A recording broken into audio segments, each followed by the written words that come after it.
Welcome to Fly Little Birds. My name is Nairi and this channel is all about parenting, but specifically adoption and fostering. And today we're going to talk about what it's like to transition a child into your home, ready for a foster placement or adoption placement, and a few things that perhaps you can avoid, a few things that you can do. So we're going through this right now, so it's really fresh in my mind. The first thing to say about it is you can't expect the child to just completely want to be with you. They might look like they want to be with you. If they're a little bit older, they might be able to screen that. But at the end of the day, if you just think about you were plonked into a house and you didn't know anybody, you didn't know anything, and you're supposed to adjust. Sometimes it's a bit like that when you go on holiday. Even if you're going on a really nice holiday, you walk into a room, you walk into a hotel and everything's new and different. And it takes a little while to relax, doesn't it? And actually feel like you're on holiday. Well, that's what it's like for a child coming into your home. However well-intentioned you might be and however much preparation you've done for it, it's going to be tough. Now, with the transitioning thing, I guess it's going to depend where you are and what child you're having and where they're coming from. But it is best if you give plenty of time for that to happen. Now, in our situation, we've been able to have a few hours here and a few hours there. However, the other side to this is at some point it has to happen. The child has to move in, and there's no way of really softening that blow for the child. There's no way of making that any easier in many ways, because actually it is going to be like an alien situation for them. If you know there are familiar adults in their lives that you can link up with, so that could be the birth family, or it could be other people in your family or in your community. If you're able to do that in any way, perhaps you could have that person in your home during transition time. Now, as I've said on my channel before, the most important thing is that one of you makes an attachment, and I still say that that is the most important thing to do, and that's what I'm doing at the moment. I'm making myself available to build that attachment. But it is also quite useful if you've got family members or other members of the community that kind of dip in and out of your home just a little, so that that child gets to know a few other faces as well. And as I say, if they already know them from the community, well, that's even better. The other thing is to allow them to bring their own stuff and to encourage them to then lay out the bedroom in the way that they want to lay the bedroom out. Now, if you're looking at a toddler, clearly you're going to have to do most of that for them. But I think most children will have an opinion on where they want things to be in the room. So you kind of set up the room in the way that you can, and then if you can, ask them what they would want for a colour in the room if you're going to decorate, and how they would want the layout to be, then do. And if you can, encourage them to bring as much of their own stuff as possible and to value that stuff, because even if you need to get a lot of stuff, even if you know that you're going to need to provide a lot of extra things for the child, then value what it is they bring and make sure there's a space for that stuff. And don't go crazy and start to kind of wash everything and sort through everything, because at the end of the day, this has been their life, and it doesn't matter whether you approve of that life, whether you think they've had the life that they need, they deserve. It's still what they've come from. It's still their life. Other things that can really help them, pets can really help them. I've found that it doesn't matter who the child is. My daft dog will always go up to them and kind of sit there and wait to be stroked and hugged and things, and that's really reassuring. Sometimes animals accept people quicker than people accept people. So my dog, who is looking miserable today because the boys are at school, sat over there, he is a good softener.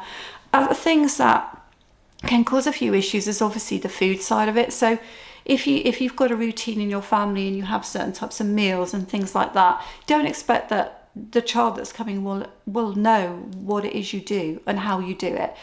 We always sit around the table at a certain time, we always have a cooked meal, but that's of course not going to be the case for every family. And I say that go in slowly, introduce food slowly, try and find out what they like and kind of go with it a little bit.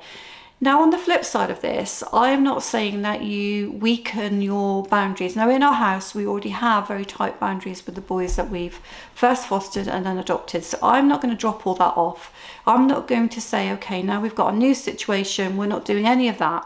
And we made it really clear to the boys, actually, this is the time you go to bed, this is when you eat, this is what we expect you to eat, and we're not going to change that.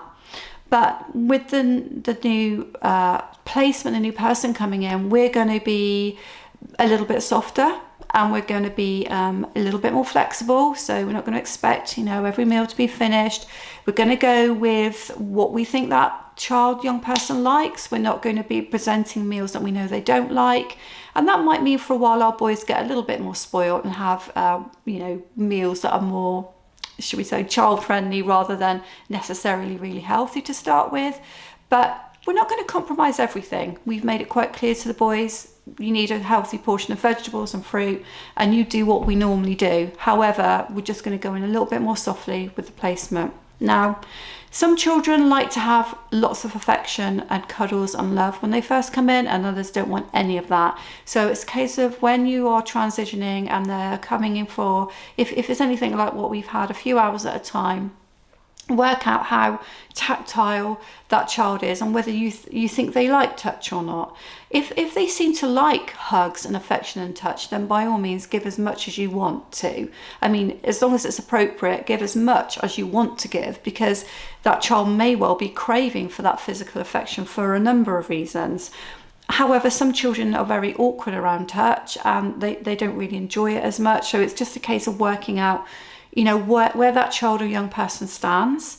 And so that will kind of run over into the kind of hygiene side and how you work out the showering and the bathing and how much support that young person or child is going to need. So ask the questions. Don't be afraid to ask the questions that you need to ask. You may not get the answers, but of course, if you haven't actually asked the questions, then how are you going to know? How are you going to know how often they are normally bathing? How are you going to know how much support they need to have with tooth cleaning and washing if you don't ask? And just try and get that information out of them, and try to set in your mind a routine with them that you think is going to work. Kind of get in quickly and decide how often is the bathing going to happen, and what needs to happen in the bedroom, when do they need to be woken up for school, all of those things. Try to get them there, because it's something to work with, rather than they come into your home, you're all befuddled. Befuddled means emotionally strained, if you want to know. You're very emotional and you're all over the place and you're trying to do everything for the child, and you're not thinking about actually setting some sort of routine in place that might actually work. So try not to get overly emotional about things. Try to be very practical as well. Now, if you're working with the birth family, then you will need to be very respectful of what they've done in the past and what their opinions are on things, if it's an open adoption or if you're working closely with the birth family, and make sure that they are clear about what you're going to try to do and how you're going to try to do it. If it's a safe situation where you feel like you can have the birth family in the home to chat things through, then do, because then the child will see how much you are trying to work with their family.